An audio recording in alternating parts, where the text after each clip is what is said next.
And a good Tuesday afternoon, everyone. Welcome to Harvest Preparatory Academy. We are here to preview week 13 of the high school football season. I'm Dave Purpura. This is Jarrod Ulrey, and our coach to begin the show, our guest to begin the show, is Coach Milan Smith. Good to have you for the first time. Thanks on our show. You guys are preparing for Newark Catholic. It's the 1 and the 2 seeds in Region 27 coming up in the regional final on Saturday night at Westerville Central. You're 11-1. You're the top seed in this region. You've played a heck of a tough schedule so far this year, and you've overcome a lot to get to this point. What stands out to you just about the run that this team has had so far? Well, I think, the first thing is I remember in week 0, I think a few of you guys said we were going to go 1-9. I don't remember being one of those people. That probably is one of the things that stands out to our kids a lot, and just the resilience. You know, we've lost a number of kids. We're playing our 5th quarterback right now. The way the guys have stayed at it, stayed the course, continued to believe in what it is, the plan and the task is at hand, and every week go out and compete as if it was their last opportunity. And I think when you go out there that way with that mentality that this could be your last game, a couple things bounce your way, could go for some good fortune, and things end up working out pretty well for us. You're in your 6th season as coach, 6th time in the playoffs, 6 out of 6. What is it about this culture or this system? What is it about what you guys are doing out here that continues to work year after year? Well, that's a good question. I think the one thing is we have a really strong faith system here. Guys are really confident in what they are and who they are as young men. They understand that the game of football is just that, and they use it as a conduit for the rest of their lives, as a learning lesson, kind of a tool for who they're going to be as men. And I think we concentrate more on the process than the final product. Of course, everybody wants to win. When we like to compete and win, just like everybody else does. But I think mostly we really focus on the process and understanding that if you work hard, if you're diligent, if you do those things the right way, good things usually happen for you. You mentioned being on your 5th string quarterback. I know we've talked about this with Olentangy Liberty in Division 1, where they had injuries. It was a next man up mentality. That seems to be the case here as well. That's got to speak to a lot to your guys and how much they know and trust in your system to be able to step in and still not have much of a hiccup. I think first it says a lot about the league. We got moved up to the Ohio Division this year in the Mid-State League, and you talk about a tough league. Whitehall, Bishop Reedy, Columbus Academy, Granville, even Liberty Union, and I know their record doesn't speak it, but talk about some very physical teams. So hats off to those coaches and what they do in those programs. And we're small. We're the smallest school by far in the division, and not even close. But at the same time, again, it just talks about we don't have the numbers like you have at the Olentangy. We're down to 23. We're going to dress 23 on Saturday. And a number of our guys are going to start both sides of the football, as they will at Newark. They're maybe not quite the numbers as low as the numbers we have, but they're going to have a number issue as well. And I think that's the kind of the subtle differences between some of the small schools and some of the big schools. We have to do it with 20, whereas they get to do it with 22 seniors. And so that makes a big difference. I think it talks a lot about our coaches doing a great job of preparing our guys. Our coaches do a really good job of preparing our guys. We're in the weight room, as you guys walked in on us today. We're in the weight room 4 times a week. We work out on game day too. And I picked that up from Wisconsin, who we have a kid at Wisconsin. We talk a lot with their strength coach, and they gave us some tools about working out 4 or 5 times a week, and that's helped.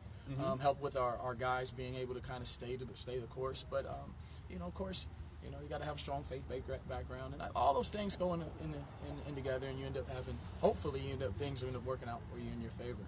I know on Saturday night you weren't really all that thrilled with the way your team played. What's it going to take this week to get it done against Newark Catholic? What do you see as some of the keys to this matchup? Well, Newark Catholic's good, and you don't get this far without being a good football team. We share a lot of the same ideologies. We want to run the ball and then hit you with some splash plays in the air, and they do that, and they do it well. They got a really tough quarterback. If you guys have watched the film, they got a really nice system. The coaches do a really good job of preparing their guys. We got our hands full, and we know it. I think it comes down to there's a reason why we were the 1 seed, and there's a reason why they're the number 2 seed. You got the best 2 teams battling it out, and I think it's going to be a well of a game. All right, Coach. We will let you continue preparation for that appreciate game. it. Coach Thank you, Smith, guys, good for to see your you. time. Thank you. All right, Coach Smith from here at Harvest Prep. Jack Johnson Field is well back to our back here, back toward Gender and Shannon Rhodes. You wrote the preview for this here. Any thoughts in addition to what Coach Smith just mentioned that stand out to you about this matchup? Well, he mentioned Newark Catholic's quarterback, Matt Carlisle's his name. He actually had a really great running game for them. He's more of a dual threat type of quarterback. I think he rushed for over 100 yards in their regional semifinal win. The thing about Newark Catholic, that's actually a great story. They were 3-7 last year, and they're in their second year under Coach Ryan Aiello, who is he's from Reedy. He was out coaching at Reedy, and he came out there to Newark Catholic. And he has former Reedy coach, longtime coach Brian Cross on his staff, and those guys have just kind of brought some, physicality and great running, a great running game out to Licking County, and it's really turned it around here. All right, and you will be at that one on Saturday night at Westerville Central. And now to the Friday games in Division I, Region 3. Frank Dorena will have this one. It is top-seeded Pickerington Central coming in at 11-1. Against the Groveport Cruisers, right down the road from us here at 10-2. They are the number 4 seed, and we've talked about it a lot this season. That one on the side, on the ledger for Pickerington Central, was handed to them by Groveport, 19-14. I believe you were at that game. I was. In lightning-filled Week 4, I think it was. I think there was a delay in that game. Oh, yeah. you saw Central on Friday night against Olentangy. No, I'm sorry. You saw Groveport against Olentangy Liberty on Friday night. It was Steve Blackwood that saw Central and Orange the other night. What did you think of the Cruisers, what they were able to do, holding Liberty to 33 yards rushing on Friday night? They do what they do. They run the ball. They're very physical. They make it. I was really impressed, actually, with their run defense. Liberty didn't have. They've been without Aiden Kenley among numerous other players that have been out. It was just kind of like maybe a snowball that just kind of finally Liberty ran out of. They just ran out of ways to win, basically. Corbin Parrish got hurt kind of right at the wrong time. And when I talked to Coach Hale the other night, he wasn't even sure when he actually got hurt or if it was just kind of re-aggravated the injury that he'd been dealing with or whatever. But before that, even when Parrish was in the game, Liberty was having a hard time running the ball on him. Groveport they're big up front. They're very physical. I'm extremely impressed with Groveport's offensive line. Jarrod Edwards he's really nice. He's a great player. And the Northwestern. As far as the earlier matchup with Pick Central, that was probably one of the 2 or 3 best games I've seen all year. It was entertaining. You kind of had a little bit of everything. There's a lot of emotions flying around, and this is a regional championship, so there's going to be a lot of that stuff going on. And Pickerington Central, I would imagine, is probably feeling a lot of angst right now, They want to revenge that loss. That worked for him against Reynoldsburg. Yeah. In the regular season in Week 9, it really worked against Reynoldsburg, and then of course they beat them in the playoffs. If I didn't mention this earlier, I might have. That game is at DeSales. That's right. And we will have coverage for you. In Division 1, Region 2, it'll be 3rd seeded Dublin Coffman coming in at 10-2. They're going up against Springfield, who is 11-1. Coffman is coming off a big win over Toledo Whitmer, and you alluded to Springfield last week, that there has been that sense out there all year that this is a special team. They're trying to continue this run here and get to the state semifinal. By the way, Jerome is a very, very good team. Springfield pretty much handled them. So, what does that say about Springfield? Yeah, Springfield's kind of got the whole package. They really can pass the ball well. This Tayshawn Smoot's a really good quarterback. And their running back, Jeff Tolliver, ran for over 144 yards the other night. So they're going to be a very, very tough customer for Coffman. We just, as we were pulling up here, we learned that the OHSAA released that Region 1 is going to play against Region 3, I believe, in the state semifinal. And Division 2 is going to play Region 2 is going to play Region 4. So that means the winner of this game will go play either Elder or Coleraine, I believe, That's are the right. 2 that are remaining, and then Groveport or Pickerington Central will go up north to play St. Ed's or Mentor. Probably at Mansfield, you would think, but who knows? But yeah, I thought it might hinge on the outcome of the game that we're talking about right now, but they decided to just dispense with that formality and go. I suppose they wanted to say, well, if Springfield does end up winning that game, they wouldn't want to send them to have to go play a team in Cleveland or something. No. So, but anyway, as far as this game's concerned, I think it's it's going to be a big challenge for Coffman.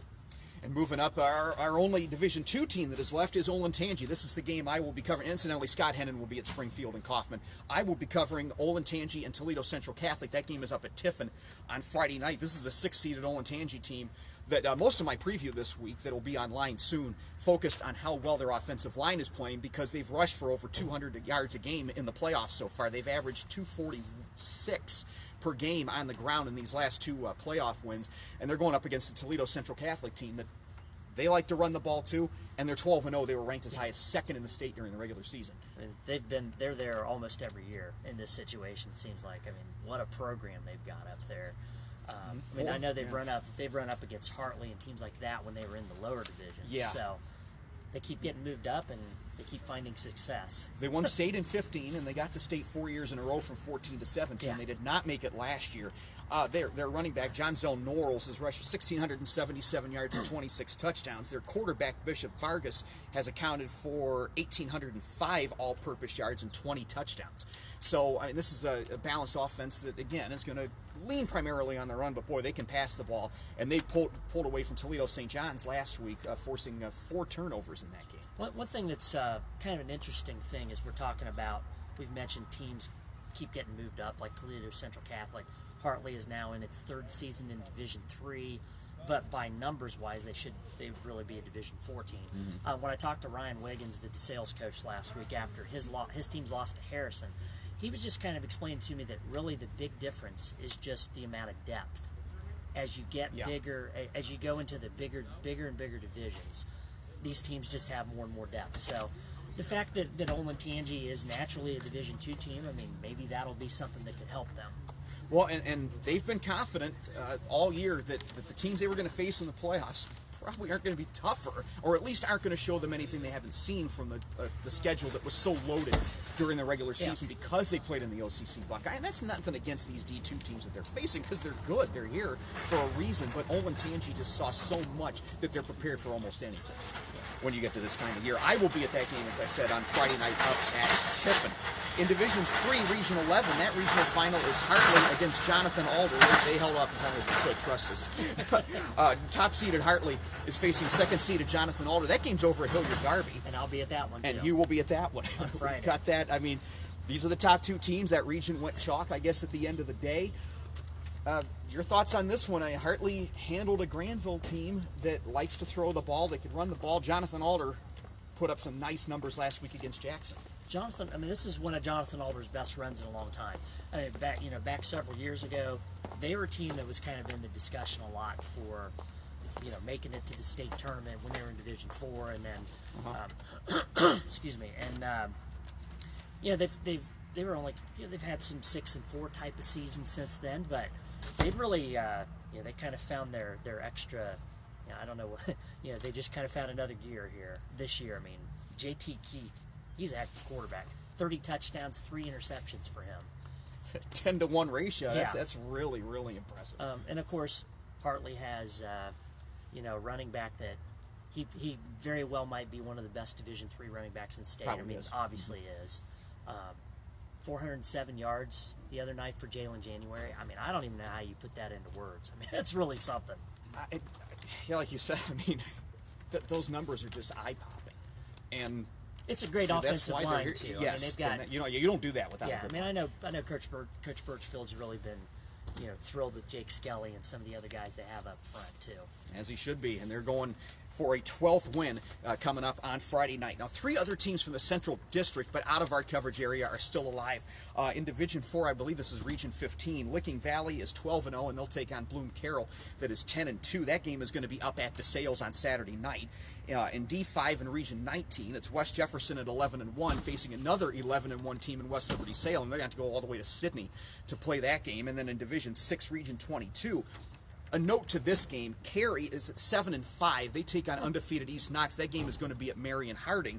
Cary and Olentangy were the only 2 5-5 teams to make the playoffs, and they're both still alive here at this point. Very interesting, yeah. As far as East Knox, I mean, that program's had a really big turnaround here the last couple of years. I mean, they're for a very long time. If you look, if you go into Joe Itel and click on East Knox and look back several years ago, you're going to see a lot of 3-7s and 2-8. A lot of rough seasons for them. So, it's great for that community that they can have a 12-0 season like this. And it's a neat thing when you get down to that smaller school. I mean, you mentioned community. I mean, it truly is turn the lights out. The last person has to do that for the exodus to wherever these teams happen to be playing. We are going to go ahead and get out of here. Another week in the books, and we will be talking state semifinals next week on a short week in some respects because of Thanksgiving, a week from Thursday, but we will see who is still alive. It's been fun. We've got 2 weeks to go. For Jarrod Ulrey and Coach Milan Smith, I'm Dave Purpura. So long, everybody.